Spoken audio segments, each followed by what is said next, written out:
Hello दोस्तों, स्वागत है आपका मेरे फूड ब्लॉग चैनल पे। कैसे हो आप लोग? आज मैं मेरे हस्बैंड का पसंदीदा खाना, मतलब हम सब का पसंदीदा खाना है, स्पेशली मेरे हस्बैंड का। एक्चुअली हस्बैंड का हमेशा इसलिए बोलती क्योंकि वही कुछ बोलते, फरमाइश करते हैं, तब मेरे घर में कुछ अच्छा बनता है। बहुत दिनों से उनकी फरमाइश थी कि हमारे साइड का ट्रेडिशनल खाना खीर पूरी और आलू मटर की बहुत ही टेस्टी सब्जी बनाइए। तो दोस्तों, मुझे मौका मिल गया संडे को। बहुत दिन से सोचते सोचते मैं नहीं बना पा रही थी। संडे के लंच में मैंने बनाया था खीर पूरी और ये आलू मटर की बहुत ही टेस्टी सब्जी। बहुत ही ज़्यादा माइंड ब्लोइंग थी। आप भी अपने घर पे इस तरीके का लंच या फिर डिनर में आप इसको रेडी कर सकते हैं। खाने में बहुत ही मज़ा आता है। तो सबसे पहले किचन में आने के साथ ही मैंने आलू को वॉश करके इसको उबलने के लिए डाल दिया। आलू मटर की सब्ज़ी कहने का मतलब आलू दम हम उसको कहते हैं, जो बहुत ही ज़्यादा टेस्टी बनता है। तो आलू उबलने के दे दिया है और उसके साथ साथ यहाँ पे खीर बनाना है। तो खीर के लिए मेरे पास 2 पैकेट दूध एक्चुअली में था और उबला हुआ दूध था, जो मैं मेरी बेटी के लिए उबाल करके रखती हूँ। मैंने दूध ऑलरेडी ऑर्डर किया था, लेकिन मुझे लगता आते आते वो टाइम लेता, इसलिए मैंने क्या किया, जो दूध मेरे पास था उतना ही दूध चढ़ा दिया। जैसे ही मैंने दूध गैस पे चढ़ाया था, तुरंत ही मुझे डिलीवरी वाला जो है ना, डिलीवरी दे के आया। मेरे पास फ्रोज़न मटर भी नहीं था, मतलब मटर ख़त्म हो चुका था, तो वो भी मैंने मंगवाया था। तो और दूध भी दे के गया था। ऑलरेडी मैंने दूध जो था उबला हुआ वो मिला करके ऑलरेडी उबलने के लिए डाल दिया, खीर बनने के लिए। अब इस दूध को रख देते हैं, बाद में कुछ भी काम करेंगे। अब यहाँ पे है ना सब्जी बनाना है, तो सब्जी के लिए ढेर सारा प्याज और उसके साथ टमाटर, अदरक, लहसुन, हरी मिर्ची तो नहीं डालते हैं, हरा धनिया डालते हैं। तो उसको ले करके सभी चीज़ों को हम यहाँ पे तैयारी करेंगे। तो प्याज को सबसे पहले मैंने पील कर लिया, छिलका निकाल करके पानी में रख देती हूँ।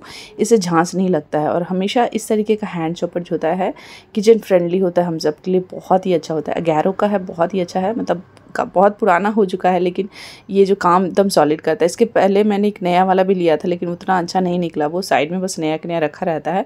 ये पुराना हो चुका है, लेकिन यूज़ करने में बहुत ही अच्छा है, बहुत ही जल्दी चॉप कर देता है चीज़ों को। तो इस तरीके से यहाँ पे मैंने प्याज को चॉप कर लिया। अब दूसरे साइड पे क्या ना, दूध उबलने लगा है, तो खीर का चावल मेरे पास है।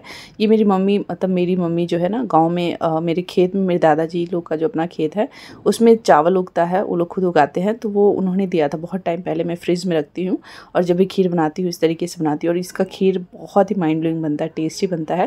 तो यहाँ पे खीर का जैसे दूध उबलने लगा तो मैंने चावल को वॉश करके, ज़्यादा चावल नहीं लेना है, छोटे वाले ग्लास से मैंने मेज़र करके डाला। उसमें से एक मुट्ठी मैंने निकाल के रख दिया, मुझे लगा ज़्यादा हो जाएगा। जितना कम चावल रहेगा, दूध का जो क्वांटिटी ज़्यादा रहेगा, चावल कम रहेगा, तो खीर बहुत ही माइंड ब्लोइंग बनता है। तब धीरे धीरे यहाँ पे पकने देना है धीमी आँच पे। अब सब्जी बनाने के लिए यहाँ पे मैं जो है ना कढ़ाई चढ़ाई हूँ। बहुत सारे लोग बोलते हैं एल्युमिनियम की कढ़ाई यूज़ नहीं करनी, लेकिन क्या होता है समटाइम्स कुछ सब्जियां मुझे लगता है उसी में अच्छी बनती है, इसलिए मैं सोचती हूँ वही कढ़ाई यूज़ करूँ। इसलिए एल्युमिनियम की कढ़ाई ये जो है ना मैं कभी कभार यूज़ कर लेती हूँ। मुझे लगता है इसमें सब्जी कुछ अच्छा बनता है। तो एल्युमिनियम की कढ़ाई में यहाँ पर मैंने तेल डाला, मस्टर्ड ऑयल। अब यहाँ पर पंचफोरन में हमेशा आपको बोलती हूँ कि क्या क्या यूज़ होता है, वही चीज़ आपको आज मैं दिखा रही हूँ। डायरेक्ट पंचफोरन ना लेके एक एक चीज़ अलग अलग ले रही हूँ। तो जीरा, सौंफ, उसके साथ राई, मेथी और उसके साथ साथ अजवाइन लिया है ये। उसके साथ साथ यहाँ पे कलौंजी पड़ता है। ये 5 से 6 तरीके का तड़का रहता है, और उसके साथ साथ लाल मिर्ची और तेज पत्ता का फ़ोरन रहता है। पंचफोरन का जो तड़का है ना, जब आलू मटर की इस तरीके की सब्ज़ी बनाते हैं, आलू दम, तो बहुत ही माइंड ब्लोइंग लगता है। पंचफोरन मैं हमेशा बना करके ही रखती हूँ, लेकिन आप लोग को दिखाने के लिए मैंने यहाँ पे अलग अलग सभी चीज़ों को बराबर क्वान्टिटी में लिया है। तो प्याज डाल करके अभी प्याज को बहुत ही अच्छे से भूनना है, साथ के साथ ही खीर को भी हम चलाते जाएंगे।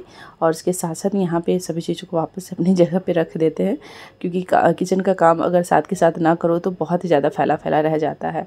अब साथ के साथ ही यहाँ पे है ना मसाले कुछ रेडी करेंगे। यहाँ पे आज मैं ग्राइंडिंग जार में अदरक, लहसुन वगैरह को पीस रही हूँ। तो यहाँ पे लहसुन को आज मैंने छिलका समेत ही धो करके ग्राइंड कर लेना है, क्योंकि बहुत ज़्यादा टाइम नहीं था पील करने का, और सबको भूख भी बहुत तेज़ लग रही थी, तो इसलिए फटाफट से मैं सोची काम जल्दी से ख़त्म करते हैं।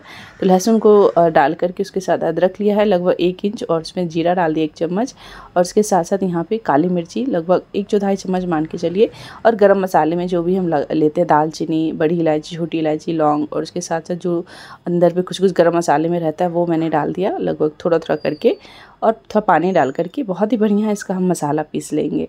एक्चुअली जब ये मसाला हम पीस के डालते हैं ना, तो बहुत ही सब्ज़ी का टेस्ट और भी मज़ा आ जाता है। मतलब गरम मसाला मैंने अभी पीस लिया ताकि सब्ज़ी का और भी बढ़िया सा फ्लेवर आता है।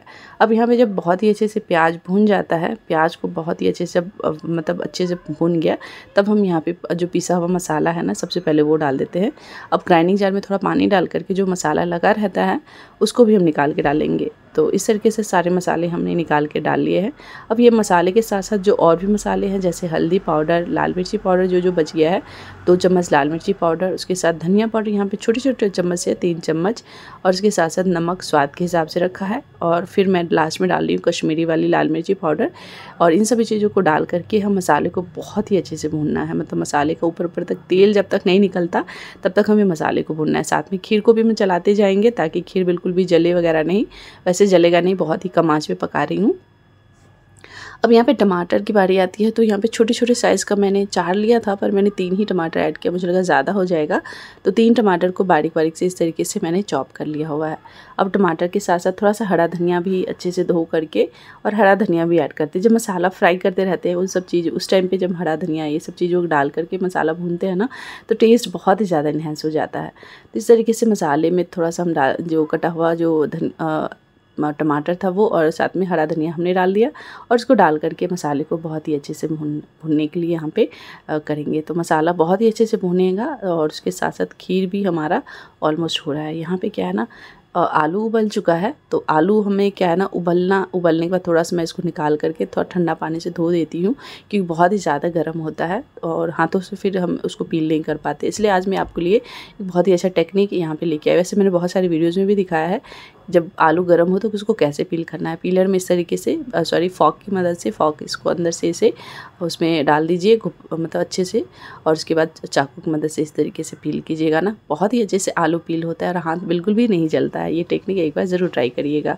तो झट से आलू को मैंने पील कर लिया, और दूसरे साइड पे मसाले भी बहुत ही अच्छे से, ये देख सकते हैं तेल ऊपर ऊपर आने दिखना शुरू हो गया ना, तो तेल ऊपर ऊपर दिखना शुरू हो गया है। खीर को बीच में बिल्कुल भी जलाना नहीं भूले, क्योंकि अब बहुत बार ऐसा होता है कि नीचे से खीर अगर हल्का भी लगता है तो पूरा खीर का टेस्ट चेंज हो जाता है। अब यहाँ पे आलू को इस तरीके से छोटे छोटे पीसेज में कट कर लेंगे। बड़ा है तो 4 पीसेज, छोटा है तो 2 स्लाइस करके इस तरीके से रेडी करेंगे। अब यहाँ पे बहुत ही अच्छे से ऊपर पर जब तेल आ गया तो उसमें हम डाल देंगे हमारे कटे हुए सारे आलू, और आलू को डाल करके बस कुछ ही देर इसको हम भूनेंगे अच्छे से।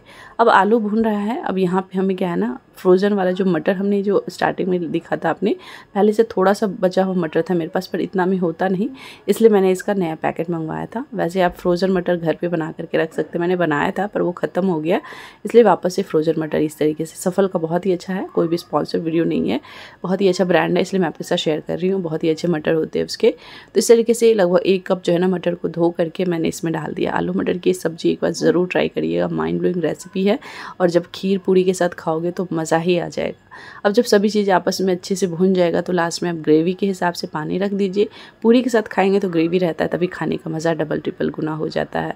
तो यहाँ पे ढक दिया। अब साथ के साथ यहाँ पे खीर में हम जो है बाद बाकी सभी इंग्रेडिएंट्स और ऐड करेंगे। जैसे कि यहाँ पे मैंने इसमें चीनी, आधा कप चीनी ऐड कर रही हूँ। बहुत ही ज़्यादा मीठा नहीं करना है, तो आधा कप चीनी सफिशिएंट है हमारे मीठे के लिए। और उसके साथ साथ यहाँ पे 3 हरी इलायची को मैं क्रश करके डाल दे रही हूँ, कूट करके डाल दे रही हूँ। इलायची डालने से बहुत ही अच्छा फ्लेवर आएगा खीर का, तो इलायची को डाल दिया। इलायची को डाल करके यहाँ पे हम चलाएंगे। अब यहाँ पे ड्राई फ्रूट्स आप अपने हिसाब से आप रख सकते हैं, अगर आपको पसंद है तो डाल सकते हैं। मैं यहाँ पे थोड़ा सा केसर भी ऐड कर रही हूँ। केसर डालने से खीर का कलर बहुत ही माइंड ब्लोइंग आता है, मतलब आपको लगेगा ना, और टेस्ट भी बहुत ही ज़्यादा बढ़ जाता है। तो 1 पिंच के आसपास केसर को डाल करके और उसको अच्छे से हम मिक्स कर देंगे। केसर है तो डालें, वैसे ऑप्शनल है, वैसे डालने से टेस्ट बढ़ जाता है। अब ड्राई फ्रूट्स में मैंने आपको बोला, तो ड्राई फ्रूट्स में मेरे पास काजू अभी ख़त्म हो गया। काजू ऑर्डर हुआ था लेकिन आने में टाइम लगा। मैंने थोड़ा सा पिस्ता और थोड़ा सा काजू बचा हुआ था, तो उसको इस तरीके से बिल्कुल पाउडर जैसा मैं क्रश करके डालती हूँ, इसीलिए क्योंकि मेरी बेटी को, मतलब मेरे बेटे को भी थोड़ा सा मुंह में नहीं जाना चाहिए। तो इस तरीके से क्रश करके डालने से टेस्ट भी बढ़ जाता है और बच्चे खा भी लेते हैं खुशी से। इस तरीके से काजू को भी, सभी चीज़ों को क्रश करके डाल दिया, और खीर ऑलमोस्ट पक रहा है, लास्ट स्टेज पे था। अब यहाँ पे थोड़ा सा हम किचन प्लेटफॉर्म को क्लीन कर लेंगे। अब यहाँ पे पूरी का आटा गूँथेंगे। पूरी का आटा के लिए बहुत सारे लोग बोलते हैं कि आपका पूरी बहुत फुला फुला कैसे होता है, तो बहुत ही सिंपल है, आटा गूँथना अच्छे से चाहिए। तो यहाँ पे पूरी का आटा ले लिया, वापस से खीर के पास चलेंगे। खीर हमारा ऑलमोस्ट हो चुका है और इसकी कंसिस्टेंसी बिल्कुल परफेक्ट है। और दूसरी साइड में मैं एक बार सब्जी को भी चेक करूँगी। सब्जी भी ये देख सकते हैं बहुत ही बढ़िया अच्छा हो चुका है। यहाँ पे इसको ढक करके यहाँ पे गैस को बंद कर देंगे, और साथ के साथ ही हमारा खीर है, तो खीर को हम इस तरीके से ढक देते हैं।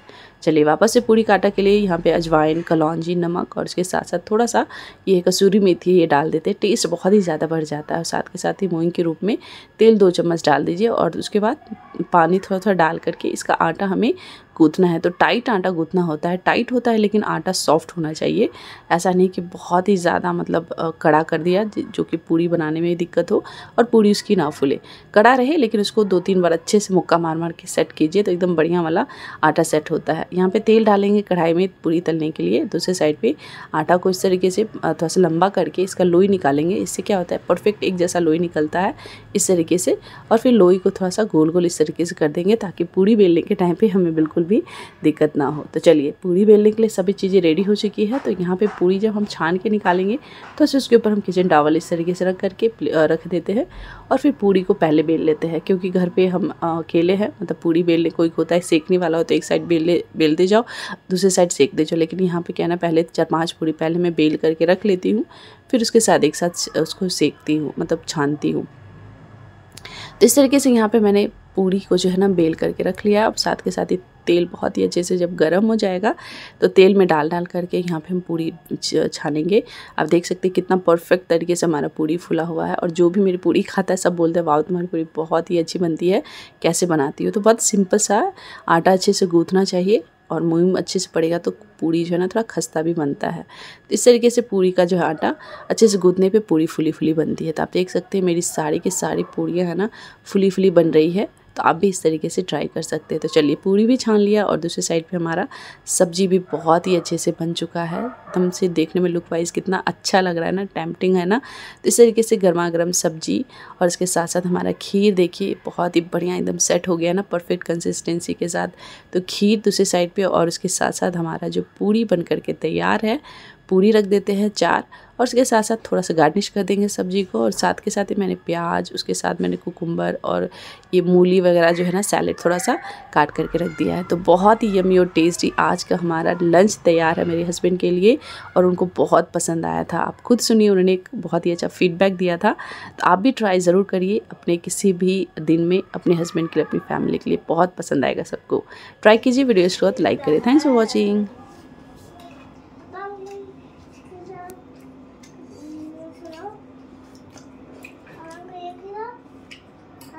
मस्त, बहुत अच्छा है। ऐसे कर दीजिए। अच्छी सारा खा वाह।